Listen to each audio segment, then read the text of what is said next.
Shalom saudara dikasihi Tuhan Yesus Kristus. Selamat pagi, selamat berjumpa dalam renungan pada pagi ini. Saya berdoa saudara semua ada dalam keadaan yang baik, sehat, penuh sukacita dan berkat-berkat Tuhan. Apapun situasi saudara saat ini, mari tetap berharap dan bersyukur kepada Tuhan. Sebelum kita mendengarkan renungan firman Tuhan, mari kita sama-sama berdoa. Bapa di surga, Bapa dalam nama Tuhan Yesus Kristus, kami bersyukur untuk pagi hari ini. Kembali Tuhan izinkan kami untuk hidup, untuk mengalami rencana-rencana Tuhan yang baik dalam hidup kami. Saat ini kami mau mendengarkan sabda firman-Mu. Jamah hati kami Tuhan, agar kami mengerti akan kehendak-Mu. Dalam nama Tuhan Yesus kami berdoa. Haleluya. Amin. Saudara dikasih Tuhan, pembacaan Alkitab kita pada saat ini terdapat dalam 1 Korintus pasal yang ketiga. Saudara dapat membacanya secara pribadi setelah mendengarkan renungan ini. Saya akan membaca 1 Korintus 3 ayat 3 sampai ayat yang ke-6. Tertulis demikian. Karena kamu masih manusia duniawi, sebab jika di antara kamu ada iri hati dan perselisihan, bukankah hal itu menunjukkan bahwa kamu manusia duniawi dan bahwa kamu hidup secara manusiawi?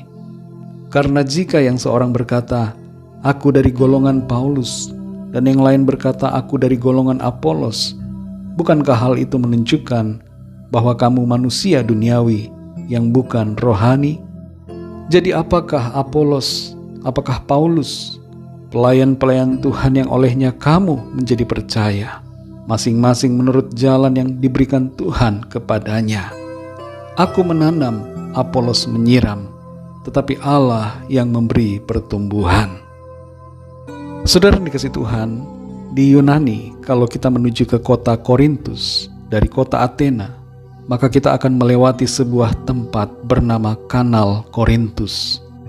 Kanal ini menghubungkan Teluk Korintus di Laut Ionia dengan Teluk Saronik di Laut Aegea. Keberadaan kanal ini membuat kapal-kapal yang ada di Laut Ionia dan akan menuju Laut Aegea tidak perlu berputar jauh, tapi cukup melewati kanal ini dan dalam waktu sangat singkat sudah ada di bagian laut sebelahnya. Demikian pula ke arah yang sebaliknya. Kanal ini berfungsi mempersatukan dua lautan yang terpisah oleh daratan. Pada saat kanal ini dibuat, usaha yang begitu keras dan memakan biaya besar telah dilakukan. Tanah batuan yang keras digali demi membuat kanal ini. Kita melihat dari sejarah pembuatan kanal ini bahwa untuk mempersatukan kedua lautan itu, daratan yang sangat keras harus digali dan disingkirkan. Dalam kehidupan kita, saudara, perlu kita juga menyadari bahwa untuk mempersatukan bukanlah hal yang mudah. Ada hal-hal yang perlu disingkirkan dari dalam diri kita. 1 Korintus 3 ayat 3-6 ini berbicara tentang kesatuan orang-orang percaya. Jemaat di Korintus pada waktu itu mulai terkotak-kotak. Ada yang menganggap mereka sebagai golongan Paulus, ada yang merasa sebagai golongan Apolos, dan ada juga yang menyebut diri mereka sebagai golongan Kefas atau golongan Petrus. Terhadap situasi ini, pesan firman Tuhan disampaikan bahwa hendaknya mereka tidak bersikap demikian, sebab perbuatan tersebut menunjukkan bahwa mereka masih hidup secara duniawi. Karena adanya iri hati dan perselisihan di antara mereka terhadap satu sama lain menunjukkan keduniawian, dan itu jelas bukanlah ciri-ciri manusia rohani. Baik Apolos dan juga Paulus serta Kefas hanyalah pelayan-pelayan Tuhan yang masing-masing diberikan kepercayaan oleh Tuhan untuk melayani sesuai dengan karunia yang Tuhan berikan. Saudara yang dikasihi Tuhan, pesan firman Tuhan buat kita melalui ayat-ayat dalam pasal 3 ini adalah agar kita semua yang sudah percaya dan beriman dalam Tuhan Yesus tidak lagi hidup dalam iri hati dan perselisihan, melainkan dalam persatuan. Singkirkanlah semua perasaan kecemburuan, kedengkian, kesalahpahaman dan perseteruan antara satu dengan lainnya. Dan sebaliknya, biarlah kita saling menerima dan mengasihi satu sama lain.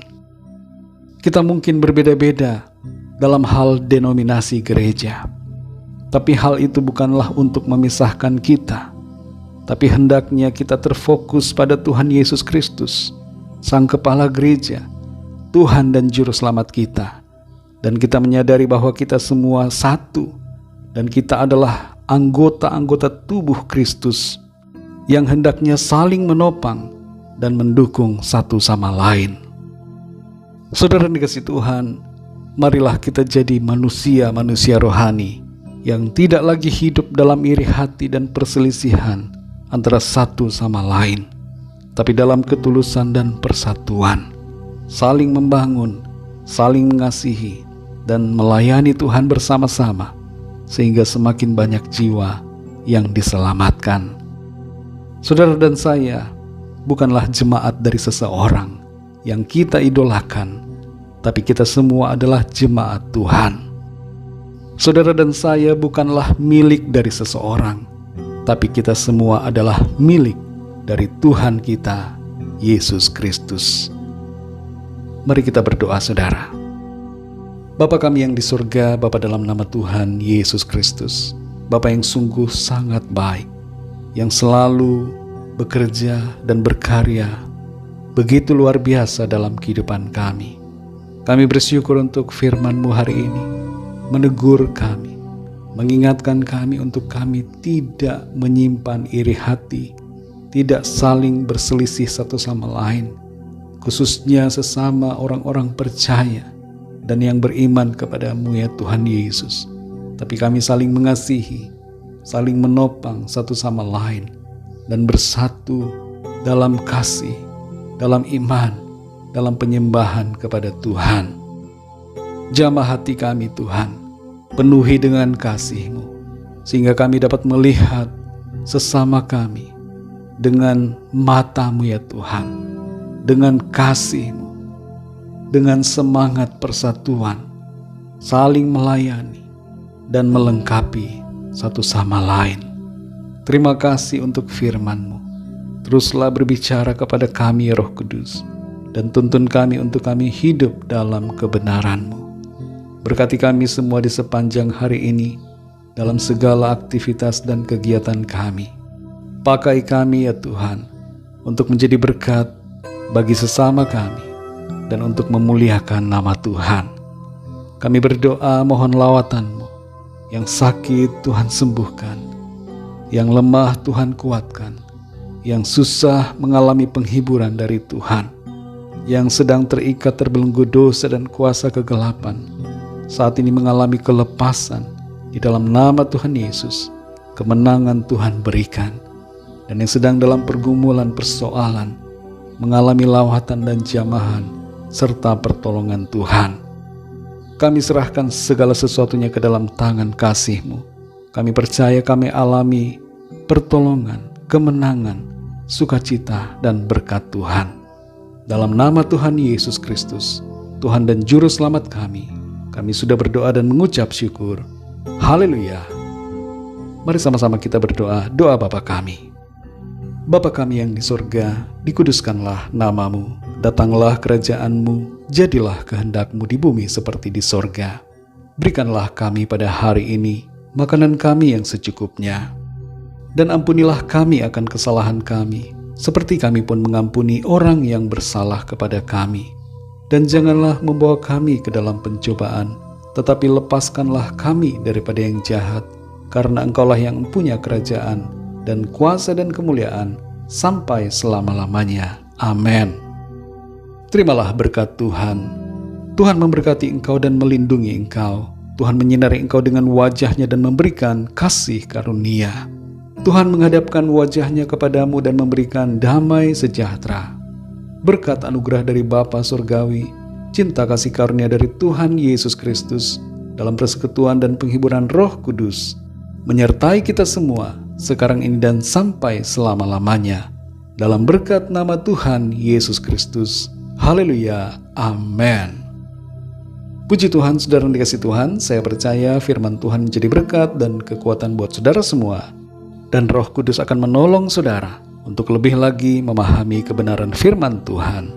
Tuhan Yesus memberkati saudara semua. Sampai jumpa dalam renungan yang berikutnya. Haleluya.